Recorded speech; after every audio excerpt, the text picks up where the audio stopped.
Good Tuesday evening, everybody. I'm Chief Meteorologist Austen Onek. This is Weather Overtime from downtown Chattanooga, Tennessee, keeping you updated with the latest information on the forecast from the News 12 studios, and also keeping you updated on the web at wdef.com/weather.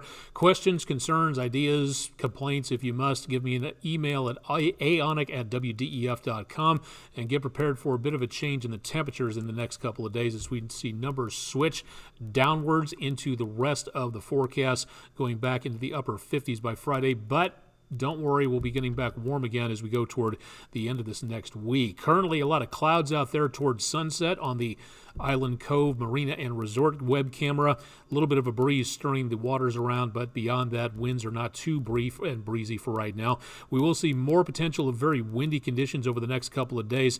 Wednesday should be relatively rain-free. Then we get into Thursday, and then we see the possibility of showers taking place, more chances of rainfall late Thursday into early Friday, and much cooler as winds switch to the northwest behind our latest storm system. Which storm system is that? Well, we'll talk about that coming up in just a little bit. Nearly half an inch of rainfall for today, again measured at the Chattanooga airport.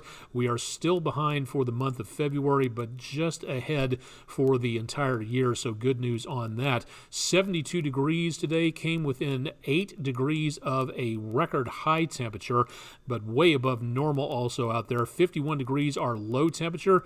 That was a little bit closer to our normal high temperature for this time of the year, so again, not exactly where we should be on that with those very mild numbers. And windy a little bit early on today with wind gusts topping about 20 miles per hour. Thanks to Courtney Goins, our web content producer here at News 12, for a view of Wilder Tower from the Chickamauga battlefield area and under kind of a cloudy sky out there. If you got weather pictures, we'd love to see them. Pictures at wdef.com or on Facebook or on Twitter or on Instagram. Drop them off to us wherever you have the time frame there.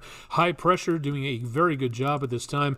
Again, air around high pressure in the northern atmosphere rotates clockwise, so this is bringing a lot of warm, moist air off the Gulf of Mexico and off of northeastern Mexico. You can see some of those temperatures down that direction very much on the warm side based on the colors here. Now, in the next couple of days, that's going to be pushing northward. You can see the warm front, the red line again going through the area just south of us. That's where the warm air is coming up from the south. And as that moves across the area, that means our temperatures are going to be going up, and that means we're going to be seeing some record high temperatures possible by about Thursday.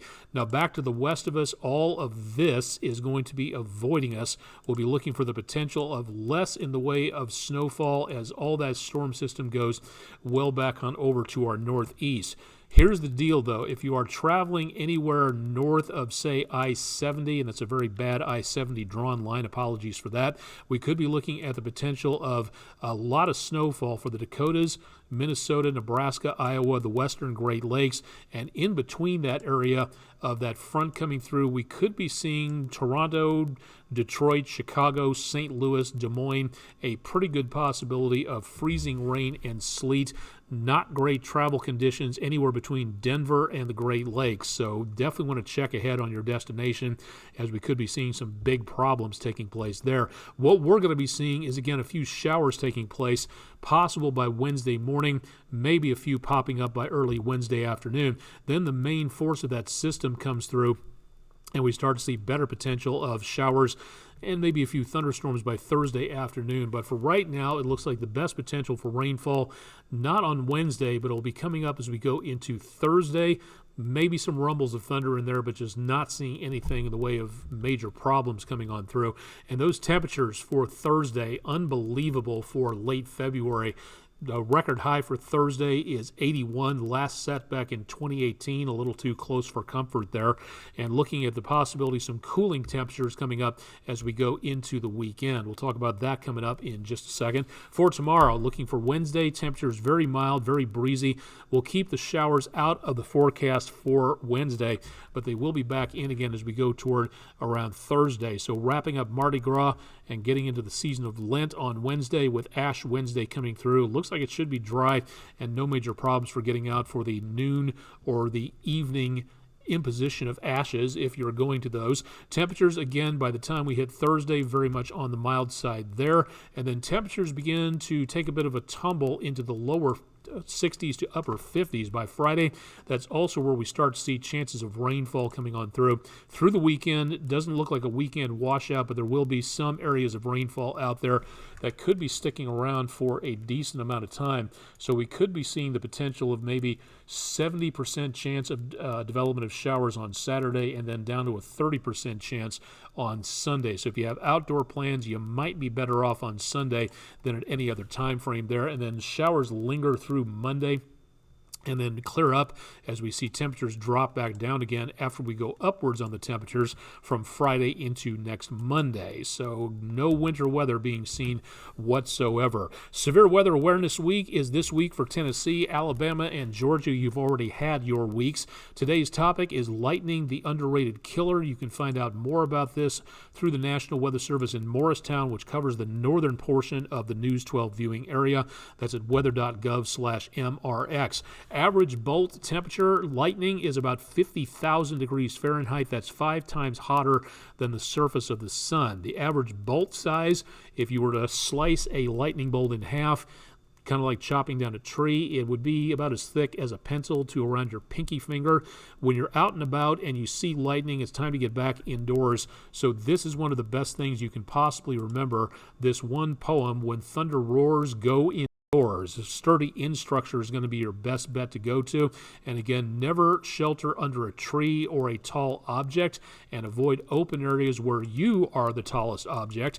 Good opportunity to make certain that you stay safe in the upcoming spring and summer months. Again, it's called the underrated killer for a reason. More information available at weather.gov/lightning or at our website at wdef.com/weather. If you have tornado sirens near your area, tomorrow could be, again, a day to pay attention. Don't forget that there are new meetings coming up. Monroe County this Thursday, in Tennessee, Marion County coming up March 21st, and just after that in DeKalb and Jackson County, Alabama, taught by the National Weather Services in Morristown and Huntsville. The sessions are free, but you have to register for a seat to attend.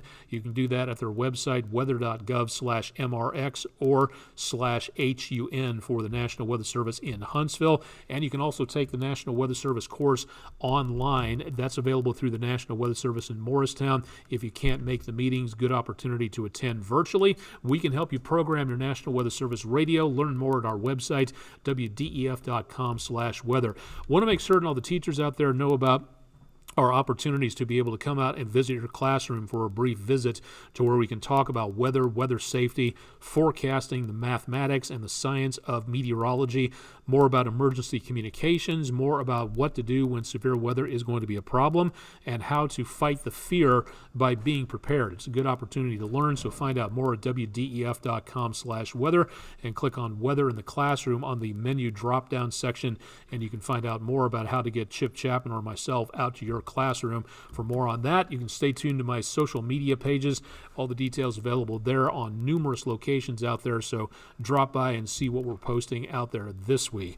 Currently, again, not seeing a lot of major problems for right now, but we will continue to monitor for the potential of any problems.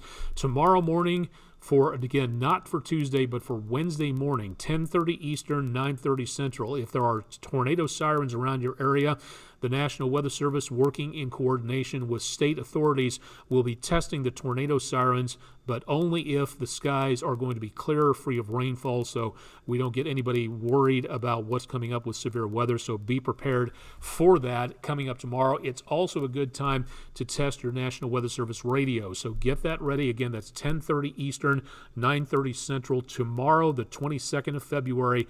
Good opportunity to get ready by participating in the statewide tornado drill. So now's the time to get prepared when nothing is going on. I'm Chief Meteorologist Austen Onek. More tonight on News 12. Chip Chapman has your forecast bright and early tomorrow morning. And stay tuned for more on wdef.com/weather.